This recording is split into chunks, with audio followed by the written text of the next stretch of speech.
Le premier invité nous a rejoint sur ce plateau. Il s'agit de M. Wicott Wakandwa. John, bienvenue. Vous êtes analyste politique.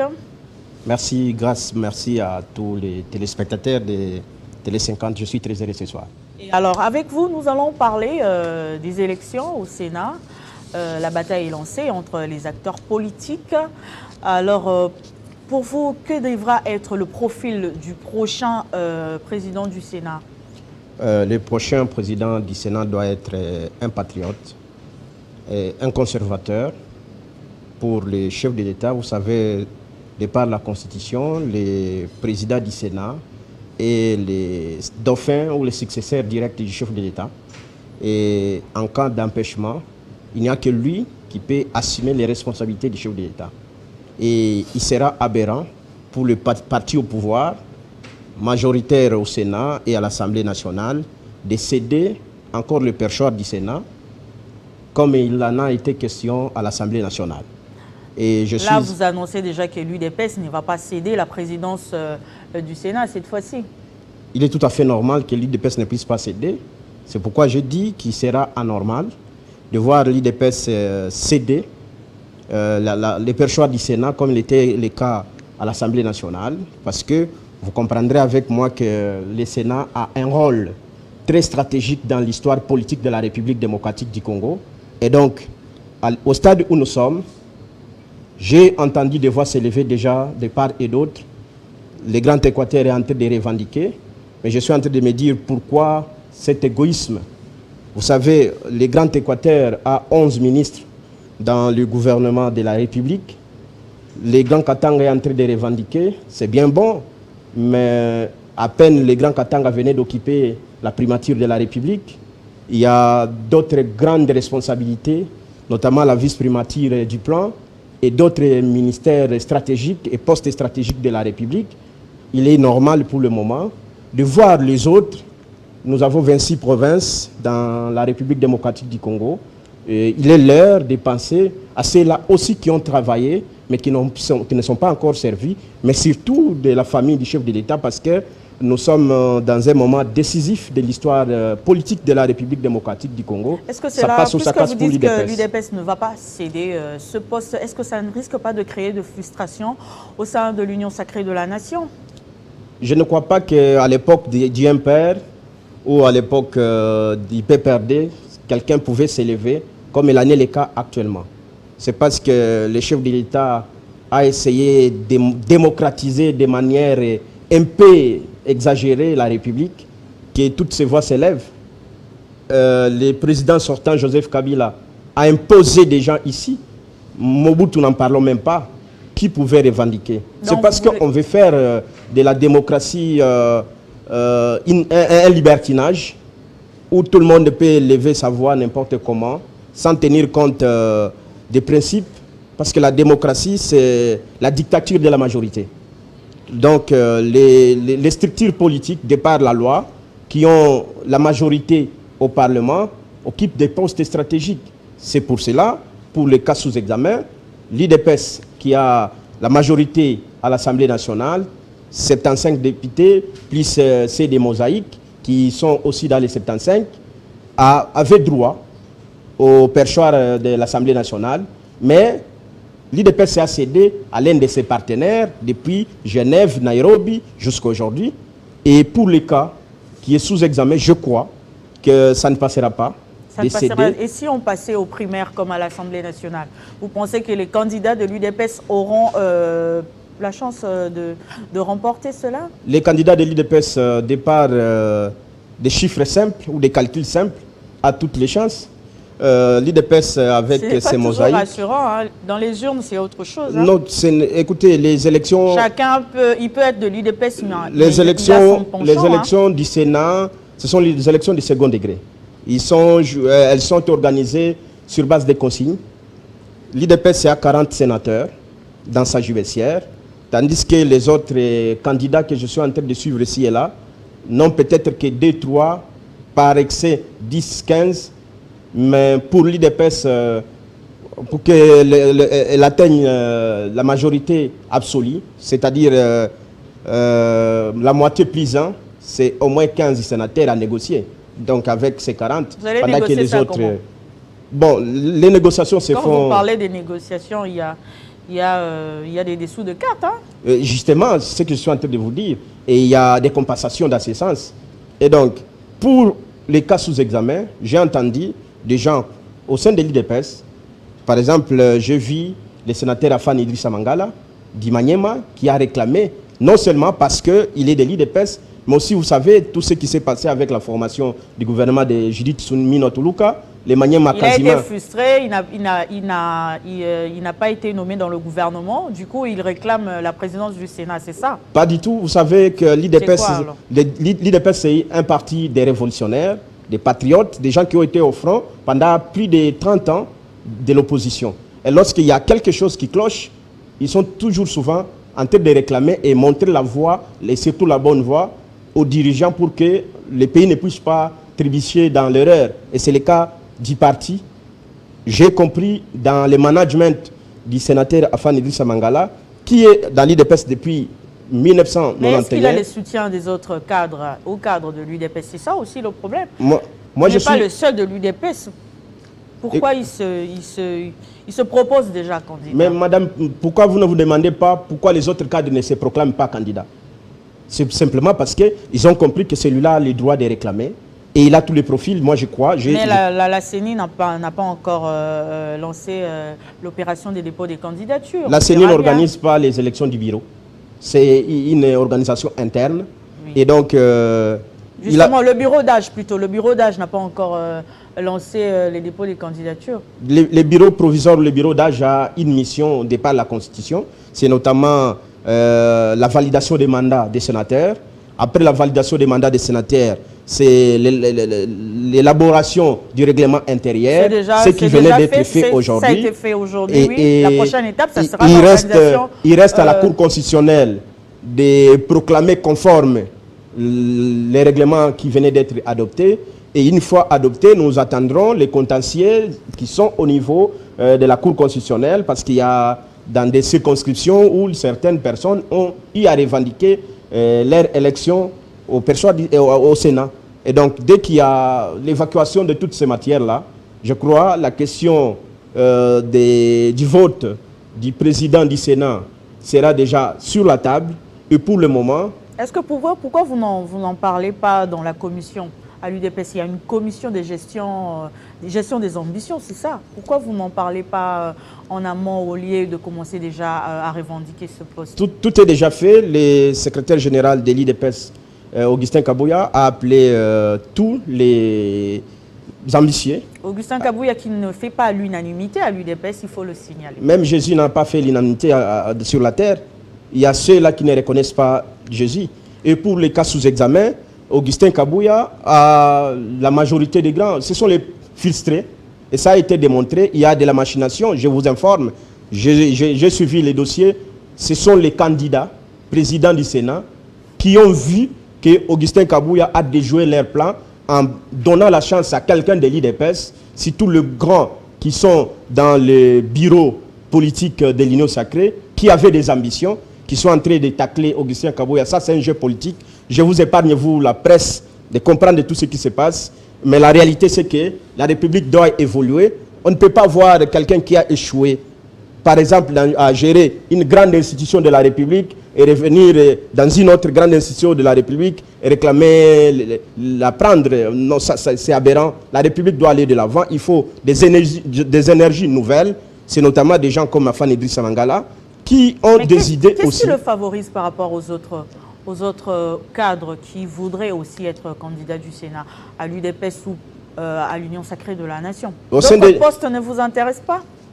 Madame, je venais de dire tantôt que le poste du président du Sénat est un poste stratégique dans l'histoire de la République, de par la Constitution.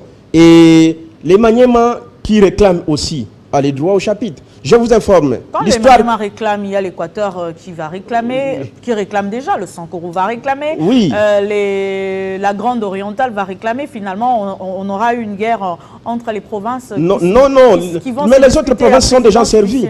Les autres provinces sont déjà servies. Savez-vous que le Grand Équateur a 11 ministres dans le gouvernement Soumino? Les Maniema en a 0. Les Katanga, n'en parlons même pas. Comme vous n'avez pas eu de poste au sein du gouvernement, ça vous fait mal? Non, moi je suis en train d'alerter les présidents de la République. Écoutez, la province du Maniema, c'est une petite province, mais c'est une province stratégique sur le plan politique. Dans l'histoire politique du Congo, depuis les combats de Mairie Patrice Lumumba, vous vous souvenez de Soumialo, qui était toujours parmi les héros nationaux qui sont oubliés. Pour la gouvernance de Mobutu, vous vous souviendrez d'un certain Kiti Mabini Ramazani, c'était lui quasiment la deuxième personnalité de la République. Vous estimez que le Maniema est carrément oublié, quoi? Imaginez-vous, je suis en train de revenir. Le président Kabila a géré la République. Vous savez, les postes qu'ont occupé les fils du Maniema, et les Chadari qui sont là, les Tambouemwamba, les Matata, à qui fait face Afan Idrissa Mangala jusqu'à faire élire le président de la République à plus de 77%, ce qui veut dire qu'il n'est pas un fretin politique, il n'est pas né de la dernière pluie. Et vous savez, demandez à maman Marthe, plusieurs fois les saints de l'imité étaient caillassés à Kindu, celui qui était toujours à leur côté, c'est Afan Idrissa. Il a été président fédéral, il a été gouverneur, il a géré les partis à tous les niveaux presque. Moi je crois que de par son cursus... Qu'est-ce qu'on peut retenir de son passage comme gouverneur à eu dans cette province? Afan Idrissa Mangala, c'est un héros dans l'ombre. Et la République devrait déjà l'élever en dignité. Vous comprendrez, la grande œuvre d'Afan Idrissa Mangala, c'est la pacification de la province du Maniema. Le Maniema avait, avant son arrivée, 7 groupes armés. Et ces 7 groupes armés ont déstabilisé la province. Je vous parle du cas du sud de la province, à Kabambare, précisément à Salamabila. Les gens sont morts, de grands officiers de l'armée. Mais grâce à son management, il a organisé en juillet 2021 une caravane de paix qui a conclu à la pacification du sud de la province. Et c'est cette même expérience-là qu'il veut apporter une fois élu. Parce que le chef de l'État a un front à l'Est. Il faut aider le chef de l'État avec des idées, des stratégies. Il veut transporter les stratégies qu'il a mis en œuvre pour la réussite de cette guerre dans la province du Maniema jusqu'à accompagner le chef de l'État dans ses efforts déjà. Le Maniema, cette province a eu beaucoup de postes. Qu'est-ce qui motive cette réclamation? Parce que carrément, vous réclamez ce poste. Qu'est-ce qui motive votre réclamation? La motivation est issue de plusieurs points. La première de tous ces points, c'est que Idrissa Mangala, c'est un combattant de longue date. Il est conservateur du pouvoir. Non, il ne peut pas lâcher il faut toujours. parler au nom du Maniema, pas seulement d'Idrissa Mangala. Parce que là, vous parlez... C'est le seul candidat que le Maniema a. Tous les concernés se sont déjà concertés. Je vous informe à un niveau plus élevé. La République doit aller de l'avant. C'est pourquoi il y a déjà des concessions. Quand les gens comprennent l'intérêt de la République, ils ne se mettent pas en guerre. Même au sein de l'île de Pes, il n'y a pas cette guerre autour de la candidature au perchoir du Sénat. Les guerres peuvent être à un niveau, mais parce qu'il y a une cause qui unifie ou qui unit tout le monde, c'est notamment l'occupation de la présidence du Sénat. Je crois, Bukavu venait d'organiser une marche tout à l'heure là pour accompagner, soutenir cette candidature. Lubumbashi en a fait, je crois, hier. Donc vous avez le soutien des autres provinces? Les autres provinces ont compris qu'au-delà de l'absence du Maniema, Idrissa Mangala, c'est un combattant qui ne peut pas trahir. Il n'est pas de ceux qui sont de la transhumance politique. Il était hier ici, demain il sera ici, et une fois que Tshisekedi part, on le verra avec tel. Donc, Idrissa, 33 ans au sein de l'IDPS, il a été molesté, caillassé, arrêté plus d'une fois. Donc, ce qui n'est pas le cas aux autres qui sont fabriqués de toutes pièces, parce qu'ils ont compris qu'il y a des opportunités ou des couloirs que certains membres de l'IDPS sont ouverts à eux, mais ils viennent créer la zizanie. Et ce qui est, lui, comme conservateur, n'a pas voulu lâcher. Et tous ceux qui ont combattu avec lui comprennent déjà et ont soutenu sa candidature. C'est pourquoi tu es en train d'entendre dans tous les camps de l'IDPS marcher ici à Kinshasa, dans toutes les bases de l'IDPS, chez les combattants, les discours restent les mêmes. Toroti Kate. On ne peut pas lâcher parce qu'on a compris la quintessence Et au cas où de le cette chef de l'État responsabilité. opte pour une autre province, Le chef de l'État n'optera pas pour une autre province. vous êtes sûr? Nous sommes si, nous connaissons, écoutez, l'IDPS c'est le parti du chef de l'État. Et l'IDPS a l'obligation suprême de la conservation du pouvoir. Une fois qu'ils tâtonneront de ne pas conserver le pouvoir, vous connaissez les conséquences. On parlait du PPRD hier. Est-ce que l'ampleur qu'avait le PPRD aujourd'hui? On parlait du père. L'ampleur n'est plus. Alors, la question ici, comment conserver le pouvoir? Il faut mettre les gens qui ont l'idéologie des sphinx délimités pour qu'ils conservent le pouvoir. La question actuellement, pour sauver la République, il faut mettre les gens que les chefs de l'État connaissent.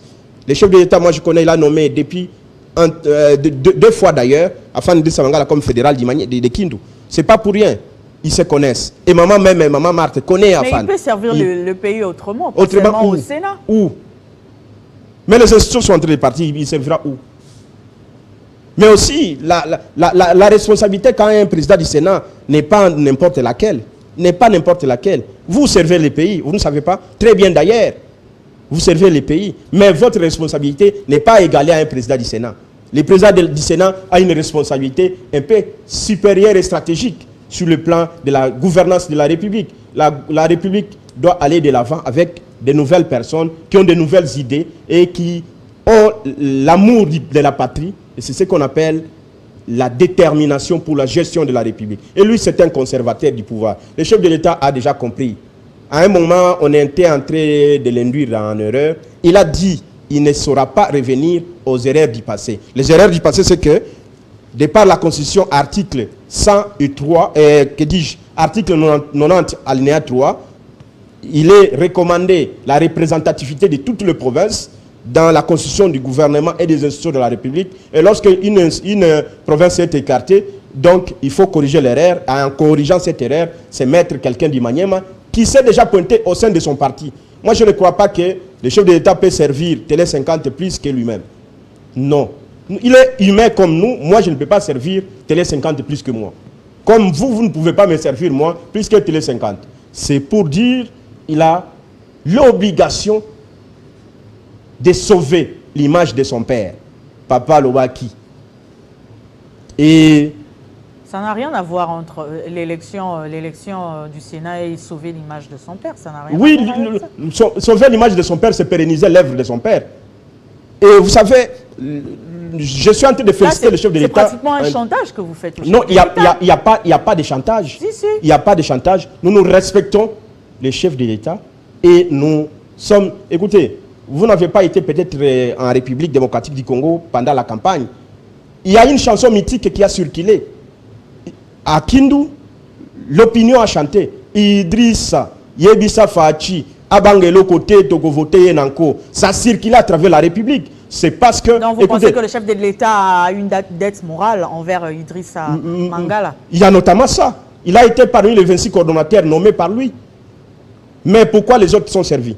Mais aussi les partis, l'IDPS, a l'obligation de conserver son pouvoir. Pas des gens qui connaissent l'IDPS, pas des gens qui ont combattu, pas des gens qui viennent... Vous répétez souvent cette phrase, les gens qui connaissent l'UDPS, les gens qui ont commencé à l'UDPS. Vous ne pensez pas que vous frustrez les nouveaux adhérents dans ce parti? Madame, en psychologie, il y a la motivation. Pourquoi ils sont venus maintenant à l'UDPS? Simplement parce qu'ils ont un intérêt qu'ils veulent tirer, une dividende qu'ils veulent tirer.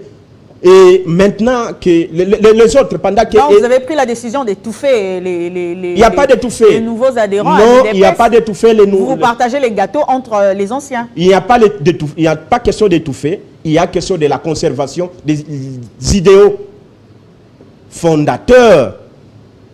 Parce que les gens qui incarnent, ce sont les anciens. Vous venez aujourd'hui, qu'est-ce que vous connaissez? Vous avez encore les séquelles de votre caserne ou de votre provenance. Pour le moment, la République doit évoluer, madame. Tout le monde a compris. Les partis majoritaires, j'insiste sur ça, les partis majoritaires, c'est l'IDPS. Au Sénat, tout comme à l'Assemblée nationale. J'ai bien dit, on a donné la responsabilité à Vital Kamer de gérer l'Assemblée nationale parce que c'est un partenaire privilégié. Je vous ai cité Genval, Nairobi. Vous n'allez pas céder. Mais comment céder? Et même ont compris, ils sont en train de laisser. C'est vous qui voulez qui... Écoutez, c'est la presse qui veut allumer le feu. La République voulait aller de l'avant. Et même tous ceux qui disent là, vous croyez que c'est pour rien que les grands Équateurs passent dans les médias, nous suivons tous les autres réclamer ici et là? Même la réclamation des grands Équateurs là qui veut réclamer au espace linguistique. Au Grand Équateur, on a également voté massivement le chef de l'État, Félix Tshisekedi, donc ils sont dans le droit de réclamer. C'est pourquoi ils ont eu 10 ministres, madame. Ils ont 2 vice-premiers ministres, vous le savez. Liao. Ça vous fait mal? Oui, ça fait mal. Les autres qui ont travaillé et qui ont droit aussi au chapitre. Okay. La République ne doit pas être gérée par un groupuscule de gens. Et c'est tous les mêmes gens que nous voyons toujours. Madame, je serai content une fois vous voir ministre. Je serai content. Nous devons changer les gens. Si on ne changeait pas les gens, est-ce que le président Félix allait être là? Non. Donc, il faut donner la chance aux autres de gérer, madame. La République doit aller de l'avant. Merci beaucoup d'avoir répondu à notre invitation, monsieur Wicott Wakandwa. John, un dernier mot? Un dernier mot, la République démocratique du Congo est dans une période exceptionnelle de son histoire. C'est notamment la constitution du bureau du Sénat. Pour plus d'un conservateur, pour plus d'un patriote, il faut mettre les gens qui doivent aider le chef de l'État dans sa lourde responsabilité de conduire la destinée du peuple congolais. Et parmi les combattants des premières heures, il y a Fanny Idrissa Mangala, qui a déjà déclaré sa candidature, étant du parti au pouvoir, l'IDPS, combattant depuis 1931. Peut-être avant votre naissance ou avant la naissance de certaines personnes. Donc il a combattu là une histoire, il a étudié, il a géré, il a été gouverneur dans une province. Et vous savez, le Sénat est l'émanation des provinces. Le Sénat n'est pas comme l'Assemblée nationale. Il traite les problèmes spécifiques des provinces. C'est pourquoi il consulte les députés, dans leurs vacances parlementaires, il consulte les députés provinciaux et les membres des nouveaux conseils qui sont créés. Et donc, lui maîtrise les aléas des provinces et il veut apporter sa contribution dans l'édification de la République démocratique du Congo. Les chefs d'État ont un problème de guerre à l'Est. Il veut apporter son expérience, la manière dont il a géré les conflits armés dans la province du Maniema. Il veut conserver le pouvoir de l'IDPS parce qu'après 2028, si l'IDPS ne tire pas garde... Vous craignez exactement conserver le pouvoir de l'IDPS? Vous craignez quoi? Vous craignez que vous ne soyez pas réélu en 2028? Madame, comme tout scientifique, Machiavel en a dit, tout parti politique a l'objectif de conserver le pouvoir. Et les clairvoyants projettent des actions de conservation du pouvoir. Vous n'allez pas le conserver éternellement, monsieur Wakandwa. Madame, pourquoi en Afrique du Sud, c'est le même parti qui continue? On ne dit pas que la même personne soit là et peut être là selon les conventions politiques, mais pour le moment, ce n'est pas le cas. C'est vous. Nous devons donner la chance au parti avec ces gens de continuer à conserver le pouvoir. Et Idrissa Mangala en est la personne qu'il faut. Merci, le message est passé. Merci, monsieur Wicott Wakandwa, d'avoir répondu à notre invitation. Merci, madame Grace. Je suis très heureux. Et la République compte sur vous. Merci. On va prendre le deuxième invité.